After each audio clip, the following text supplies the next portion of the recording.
Hello friends, welcome back to my channel Sanchita's world. তোমরা সবাই কেমন আছো? আশা করি অনেক ভালো আছো। আমরাও ভালো আছি। তোমাদের জন্য আজকে একটা অন্য ধরনের মাছের রেসিপি নিয়ে এসেছি, শঙ্কর মাছের রেসিপি। অনেকেই হয়তো এই মাছটার নামের সাথে পরিচিত, অনেকে হয়তো নয়। আবার অনেকেই হয়তো এই মাছটা খুব ভালোবাসো, আবার অনেকে হয়তো নয়।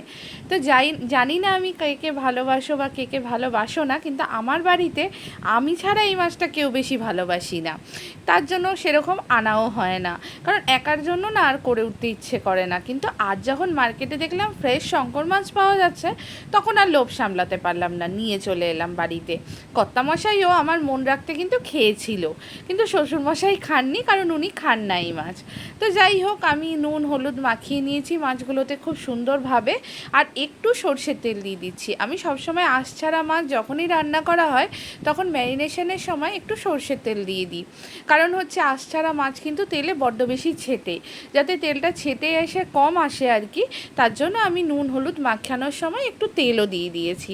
দেখো বন্ধুরা, এইদিকে আমার মাছটা ভালো করে ম্যারিনেট হয়ে গেছে, আর এইদিকে দেখো আমি কড়াইতে অলরেডি তেল গরম হওয়ার জন্য বসিয়ে দিয়েছি। এবার একে একে খুন্তির সাহায্যে আমি মাছগুলো তুলে কড়াইতে দিয়ে দিচ্ছি। এই মাছটা পুরো চিকেনের মতো রান্না করতে হয়, আর খেতে কিন্তু দুর্দান্ত স্বাদের হয়। একবার বাড়িতে বানিয়ে দেখো আমার কথা শুনে, আশা করি তোমাদের ভালো লাগবে। যারা খেতে ভালোবাসো তারা তো ভালো লাগবেই, আর যারা খাও না তারাও কিন্তু হাত চেটে খাবে। এই দেখো বন্ধুরা, খুন্তিতে উঠছিল না, একটু স্লিপি তো মাছটা, স্লিপ করে যাচ্ছিল। হ্যাঁ, আর একটা কথা বারবার মেনশন করে দিই, ধোয়ার সময় কিন্তু এই সব মাছগুলো একটু যেন স্লিপি হয়, তার জন্য ধোয়ার পরে একটু লাস্টে নুন দিয়ে ধুয়ে নেবে। সব মাছই একটু নুন দিয়ে ঘষে নেওয়া ভালো, কিন্তু এই সব মাছ একদম ঘষতেই হবে, এরকম আর কি ব্যাপার। তো ভালো করে নুন দিয়ে ধুয়ে ঠুয়ে পরিষ্কার করে নুন হলুদ মাখিয়ে নিয়েছিলাম। এবারে আমি তেলে দেখো এপিট ওপিট করে ভেজে নিচ্ছি। খুব বেশি ভাজতেও হবে না, আবার খুব কমও ভাজবো না, এই মিডিয়াম ভাজবো। মানে মোটামুটি 2-4 মিনিটের মতো এপিট ওপিট করে মিডিয়াম টু হাই ফ্লেমে মাছগুলোকে আমি ভালো করে ভেজে নিয়ে নেড়ে চেড়ে নিচ্ছি। উল্টে পাল্টে মোটামুটি 2 মিনিট করে ভাজলেই হবে। দেখো বন্ধুরা, আমার মাছটা প্রায় ভাজা ভাজা হয়ে এসেছে। এবার আমি মাছগুলোকে একটা বাটিতে তুলে নিচ্ছি। মাছগুলোকে এবার আমি একটা বাটির মধ্যে তুলে নিচ্ছি। এই মাছ মার্কেটে খুব ইজিলি অ্যাভেলেবেল সেটা বলবো না, খুব কম সময়ই পাওয়া যায়, কিন্তু এই বর্ষার সময় একটু বেশি পরিমাণে পাওয়া যায়। আর 400-500 টাকা কেজিই হয়। খেতে কিন্তু দুর্দান্ত স্বাদের হয়, আর এই মাছের কিন্তু মিডিলে চোখ থাকে, খুব সুন্দর দেখতেও হয়। অনেকটা স্টারফিশ টাইপের, স্টারফিশ ঠিক বলবো না, কিন্তু অনেকটা ওরকম টাইপের দেখতে হয় আর কি, একটু চওড়া টাইপের হয়। যারা দেখেছো তারা তো জানোই। নেক্সট টাইম যদি আমি কিনি, আমি ছবিটা তুলে আনবো মাছের। এই দেখো বন্ধুরা, আমি এখানে গল্প করতে করতে পেঁয়াজ আদা রসুন টমেটো সব কষিয়ে নিয়েছি। এবারে এর মধ্যে কাঁচা টমেটো যেটা ছিল সেটা কেটে দিয়েছি, কেটে ভালো করে মশলাটাকে কষিয়ে নিয়েছি। আমি কিন্তু এর মধ্যে আর কিছু দিইনি, পেঁয়াজ আদা রসুন টমেটো দিয়েছি, আর ভেজে রাখা আলুগুলো আমি এর মধ্যে দিয়ে দিয়েছি।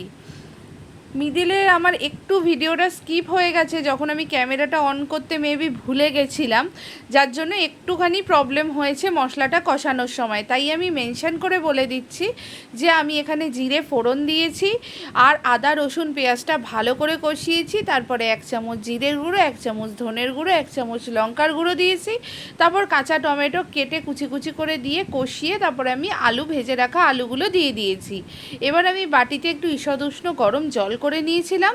ভালো করে আলুর সাথে কষানোর পর যখন তেল ছেড়ে এসেছে, তখন আমি ওই ঈষদ উষ্ণ জলটা মিশিয়ে দিলাম, মিশিয়ে গ্রেভিটা বানিয়ে নেব। আলুটাও প্রায় নরম হয়ে এসেছে, কিন্তু আরেকটু নরম করব, তার জন্য একটা লিড চাপা দিয়ে মোটামুটি 10 মিনিটের মতো নেড়ে ছেড়ে নিলেই আমাদের আলুগুলো পুরো সফট হয়ে যাবে। জলটা দেওয়ার পর আমি একটা লিড চাপা দিচ্ছি, চাপা দিয়ে মোটামুটি 6-7 মিনিট রেখে দিয়েছি। এবার দেখো বন্ধুরা, আলুগুলো বেশ সফট হয়ে গেছে। এবার ভেজে রাখা মাছগুলো আমি অলরেডি ঝোলের মধ্যে দিয়ে দিয়েছি। এবার মাছগুলো দেওয়ার পর আর বেশিক্ষণ গ্যাসে রাখবো না, মোটামুটি 5-7 মিনিটের মধ্যেই হাই টু মিডিয়াম ফ্লেমে ফুটিয়ে রেখে দেবো। এবার ভালো করে খুন্তির সাহায্যে মাছগুলো ঝোলের মধ্যে ঢুকিয়ে দিচ্ছি, যাতে ঝোলটা মাছের মধ্যে ভালো করে অ্যাবজর্ব করে নেয়। এবার একটা লিড চাপা দিয়ে আমি 2 মিনিটের মতো লো টু মিডিয়াম ফ্লেমে রেখে দিয়েছিলাম। দেখো ঝোলটা আমার ফুটে উঠেছে, দেখতে কতটা সুন্দর হয়েছে না বলো, খেতেও কিন্তু দুর্দান্ত হয়েছিল। তোমরা কিন্তু একবার বাড়িতে বানিয়ে দেখো, আর ভিডিওটা শুরুর থেকে শেষ অবধি স্কিপ না করে দেখো। আশা করি তোমাদের ভালো লাগবে। আর যদি সামান্যতমও ভালো লাগে আর এই ইউনিক মাছের রেসিপিটা বানাতে ইচ্ছে হয়, তাহলে প্লিজ কিন্তু ভিডিওটায় লাইক করো আর আমায় কমেন্ট করে জানিও। লাস্টে আমি এর মধ্যে সামান্য গরম মশলা পাউডার অ্যাড করলাম। নুন ঝাল তোমরা তোমাদের স্বাদ অনুযায়ী দেবে, আর চিনিটা দিতে চাইলে দেবে, না হলে কিন্তু স্কিপও করতে পারো। আর যদি ভিডিওটা ভালো লাগে চ্যানেলটা লাইক করো, আর যারা নতুন আমার ভিডিও দেখছো তারা প্লিজ চ্যানেলটা সাবস্ক্রাইব করে দিও আমার পরিবারের সদস্য হওয়ার জন্য। আর হ্যাঁ বন্ধুরা, যদি তোমাদের কোনো রেসিপি দেখার ইচ্ছা থাকে প্লিজ আমায় কমেন্ট করে জানিও, আমি বানানোর চেষ্টা করব। আর এটা কিন্তু মাস্ট ট্রাই, একবার বাড়িতে ট্রাই করে দেখো। আর তোমরা আমার ভিডিওর অনেক ভালোবাসা দিচ্ছ, তার জন্য অসংখ্য ধন্যবাদ। আর নতুন ভিডিওর অপেক্ষায় থেকো। By friends.